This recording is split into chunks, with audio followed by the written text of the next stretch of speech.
Right ఇక breaking news చూస్తున్నాం. నాంపల్లి కోర్టులో ఫోన్ ట్యాపింగ్ కేసుపై విచారణ కొనసాగుతోంది.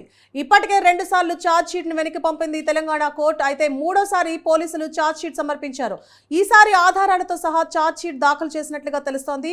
అయితే ఈ ఆధారాల్లో హార్డ్ డిస్క్, సీడీ అలాగే పెన్ డ్రైవ్లు కూడా సమర్పించారు పోలీసులు తమ ఛార్జ్ షీట్ లో. ఈ ఆధారాలను రహస్యంగా ఉంచాలని పోలీసులు కోర్టును కోరినట్లుగా తెలుస్తోంది. రేపు తిరుపతన్న భుజంగరావు బెయిల్ పిటిషన్లపై కూడా విచారణ కొనసాగబోతోంది.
రైట్ ఇక బ్రేకింగ్ న్యూస్ చూస్తున్నాం. నాంపల్లి కోర్టులో ఫోన్ ట్యాపింగ్ కేసుపై విచారణ కొనసాగుతోంది.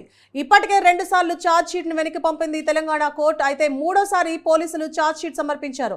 ఈసారి ఆధారాలతో సహా ఛార్జ్ షీట్ దాఖలు చేసినట్లుగా తెలుస్తోంది. అయితే ఈ ఆధారాల్లో హార్డ్ డిస్క్, సీడీ అలాగే పెన్ డ్రైవ్లు కూడా సమర్పించారు పోలీసులు తమ ఛార్జ్ షీట్ లో. ఈ ఆధారాలను రహస్యంగా ఉంచాలని పోలీసులు కోర్టును కోరినట్లుగా తెలుస్తోంది.